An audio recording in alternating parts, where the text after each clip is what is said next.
Hi dear ones, welcome to CSCB ranker. നമ്മുടെ പുതിയ notification എല്ലാവരും വന്നത് അറിഞ്ഞിട്ടുണ്ടാവും. അത് പ്രകാരം അപ്ലൈ ചെയ്തിട്ടുണ്ടാവുമെന്ന് വിചാരിക്കുന്നു. അപ്പോൾ നമുക്ക് ഇനി മുതൽ കുറച്ച് സിലബസ് പ്രകാരം എല്ലാ പോർഷനിൽ നിന്നും ക്വസ്റ്റ്യൻസും കൂടി ആഡ് ചെയ്യാമെന്ന് വിചാരിക്കുന്നു.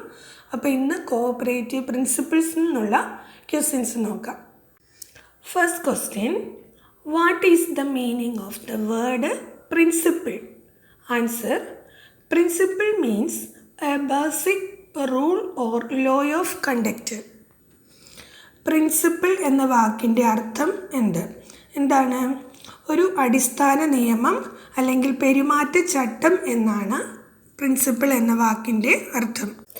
Next, from which language is the word principle derived? Answer: it is derived from the Latin word principium. ഏത് ഭാഷയിൽ നിന്നാണ് പ്രിൻസിപ്പിൾ എന്ന വേർഡ് ഉണ്ടായിരിക്കുന്നത്? അത് ലാറ്റിൻ വേർഡായ പ്രിൻസിപ്പിയം എന്ന വേർഡിൽ നിന്നാണ്. അടുത്തത്, what are cooperative principles? Answer: they are guidelines for cooperative societies to follow their values. എന്താണ് കോഓപ്പറേറ്റീവ് പ്രിൻസിപ്പിൾസ്? സഹകരണ സംഘങ്ങൾ അവരുടെ മൂല്യങ്ങൾ പാലിക്കുന്നതിന് വേണ്ടിയിട്ട് പിന്തുടരേണ്ട മാർഗനിർദ്ദേശങ്ങളാണ് കോഓപ്പറേറ്റീവ് പ്രിൻസിപ്പിൾസ്, അതായത് സഹകരണ സംഘങ്ങളുടെ മാർഗനിർദ്ദേശങ്ങൾ. Next, who defined cooperative principles as the way of organizing cooperative activities? Answer: DG Karve. Cooperative പ്രിൻസിപ്പിൾസിനെ ഈ സഹകരണ പ്രവർത്തനങ്ങൾ സംഘടിപ്പിക്കുന്ന രീതിയായിട്ട് നിർവചിച്ചത് ആരാണെന്നാണ്. അത് DG കാർവേ ആണ്. Next, who said cooperative principles are rules governing the life of cooperatives? Answer: George Davidovic. Cooperative പ്രിൻസിപ്പിൾസിനെ സഹകരണ സംഘങ്ങളുടെ ജീവിതം നിയന്ത്രിക്കുന്ന നിയമങ്ങളാണെന്ന് ആരാണ്? George Davidovic. Next, how many stages are there in the development of cooperative principles? Answer: 4 stages. Cooperative പ്രിൻസിപ്പിൾസിൻ്റെ വികസനത്തിൽ അല്ലെങ്കിൽ ഡെവലപ്മെൻറ്റ്സിൽ എത്ര ഘട്ടങ്ങളുണ്ട് എന്നുള്ളതാണ്. അത് 4 ഘട്ടങ്ങളായിട്ടാണ് കോഓപ്പറേറ്റീവ് പ്രിൻസിപ്പിൾസ് ഇന്നത്തെ രൂപത്തിലേക്ക് വന്നത്. Next, what is the first stage of cooperative principles? Answer: Rochdale principles. Cooperative പ്രിൻസിപ്പിൾസിൻ്റെ ആദ്യഘട്ടം ഏതാണ്, അല്ലെങ്കിൽ എവിടെ നിന്നാണ് ഇത് ഉത്ഭവിച്ചേക്കുന്നത്? അത് റോക്ക്ഡെയിൽ പ്രിൻസിപ്പിൾസിൽ നിന്നുമാണ്. Next, what is the second stage of cooperative principles? Answer: reformulated ICA principles. Cooperative പ്രിൻസിപ്പിൾസിൻ്റെ രണ്ടാം ഘട്ടം ഏതാണ്? അത് പുനർരൂപപ്പെടുത്തിയ ICA പ്രിൻസിപ്പിൾസ് ആണ്, reformulated ICA principles. Next, what is the third stage of cooperative principles? Answer: Karve committee reformulated principles. Cooperative പ്രിൻസിപ്പിൾസിൻ്റെ മൂന്നാം ഘട്ടം ഏതാണ്? കാർവേ കമ്മിറ്റിയുടെ പുനർരൂപപ്പെടുത്തിയ പ്രിൻസിപ്പിൾസാണ്, അതായത് അദ്ദേഹം ഇന്ത്യക്കാരനാണ്, DG Karve. Next, what is the fourth stage of cooperative principles? Answer: ICA principles 1995, അതായത് റീഡിഫൈൻഡ് പ്രിൻസിപ്പിൾസ്.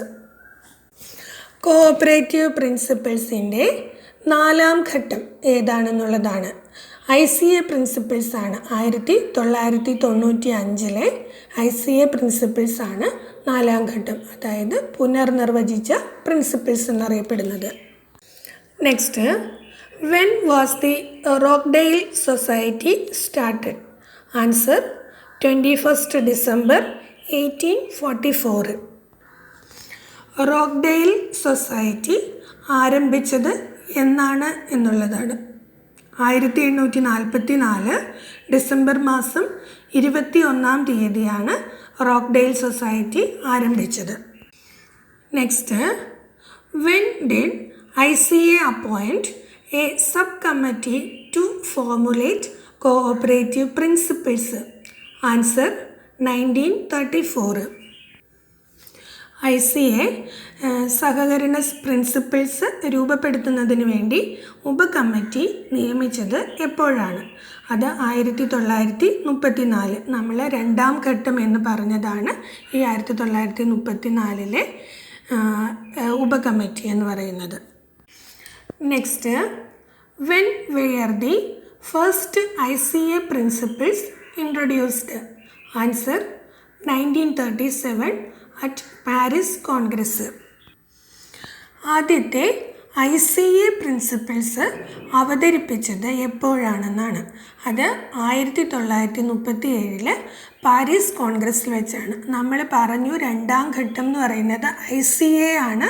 അത് ഉപകമ്മിറ്റിയെ വെച്ച് 1934 അപ്പോയിൻറ്റ് ചെയ്തത്. അതിൻ്റെ ആ അപ്പോയിൻമെൻറ്റിൻ്റെ ഫലമായിട്ട് അതിനെ അവതരിപ്പിച്ചത് 1937 അത് പാരീസിൽ വെച്ചിട്ടാണ്, പാരീസ് കോൺഗ്രസ്സിൽ വെച്ചിട്ടാണ്. Next, what are the 2 categories of Rochdale principles? Answer essential and non essential. Rochdale പ്രിൻസിപ്പിൾസിൻ്റെ 2 വിഭാഗങ്ങൾ ഏതൊക്കെയാണെന്നാണ്. അത് എസെൻഷ്യലും നോൺ എസെൻഷ്യലും, അത്യാവശ്യവും അനത്യാവശ്യവും. അതായത് ഈ 1937 പാരീസ് കോൺഗ്രസ്സിൽ വെച്ചിട്ട് ICAയുടെ ന്യൂ പ്രിൻസിപ്പിൾസ് വന്നത് ശരിക്കും ഈ റോക്ക്ഡെയിൽ പ്രിൻസിപ്പിൾസിനെ 2ആയി വിഭജിച്ചു എന്ന് മാത്രമേ ഉള്ളൂ, എസെൻഷ്യലിനും നോൺ എസെൻഷ്യലിനും. Next, where was the congress held that decided to reformulate cooperative principles in 1963? Answer Bournemouth. 1963 cooperative പ്രിൻസിപ്പിൾസിനെ പുനർരൂപപ്പെടുത്തുന്നതിന് വേണ്ടി തീരുമാനിച്ച കോൺഗ്രസ് നടന്നത് എവിടെ വെച്ചാണ്? അത് ബേൺമൗത്തിൽ വെച്ചാണ്. അപ്പോൾ ഈ 1963 മൂന്നാം ഘട്ടത്തിലേക്ക് കടക്കുന്നത്. Next, when did ICA appoint a committee to reformulate cooperative principles? Answer October 1964. അതായത് ICA കോഓപ്പറേറ്റീവ് പ്രിൻസിപ്പിൾസിനെ പുനർരൂപപ്പെടുത്തുന്നതിന് വേണ്ടി ഈ കമ്മിറ്റിയെ നിയമിച്ചത് എപ്പോഴാണെന്ന്. അതായത് ഈ മൂന്നാമത്തെ ഘട്ടത്തിലെ 1963 ബേൺമൗത്തിൽ വെച്ച് നടന്ന ഈ കോൺഗ്രസിൻ്റെ അടിസ്ഥാനത്തിൽ അടുത്ത കോഓപ്പറേറ്റീവ് പ്രിൻസിപ്പിൾസ് രൂപീകരണത്തിന് വേണ്ടി കമ്മിറ്റിയെ നിയമിച്ചത് 1964 ഒക്ടോബർ മാസത്തിലാണ്. Next, how many countries were represented in the committee? Answer 5 countries. എത്ര രാജ്യങ്ങളുടെ പ്രാതിനിധ്യമുണ്ടായിരുന്നു ഈ കമ്മിറ്റിയുടെ രൂപീകരണത്തിൽ? അതായത് 1964 പുതിയ കമ്മിറ്റി, പുതിയ കോഓപ്പറേറ്റീവ് പ്രിൻസിപ്പിൾസിൻ്റെ രൂപീകരണത്തിന് എത്ര രാജ്യങ്ങൾ അതിൽ പ്രാതിനിധ്യം ഉറപ്പിച്ചിരുന്നു? 5 രാജ്യങ്ങളാണ് ഉണ്ടായിരുന്നത്. Next, name the countries represented in the committee. Answer India, USA, UK, USSR and Germany. അതിൽ പങ്കെടുത്ത രാജ്യങ്ങളുടെ പേര്, ഏതൊക്കെ രാജ്യങ്ങളാണ് ഉൾപ്പെടുത്തിയിരുന്നത്? അത് India, America, Britain, Russia, Germany. അപ്പോൾ 5 രാജ്യങ്ങളായിരുന്നു ഈ കോഓപ്പറേറ്റീവ് പ്രിൻസിപ്പിൾസിൻ്റെ രൂപീകരണത്തിന് വേണ്ടിയിട്ട് റെപ്രസെൻ്റ് ചെയ്തത്. Next, who was the chairman of the committee? Answer DG Karve. ഈ കമ്മിറ്റിയുടെ ചെയർമാൻ ആരായിരുന്നു? അദ്ദേഹം DG കാർവേ ആയിരുന്നു. അദ്ദേഹം ഇന്ത്യക്കാരനുമായിരുന്നു. Next, where was the report of the Karve committee concluded? Answer Copenhagen in April 1966.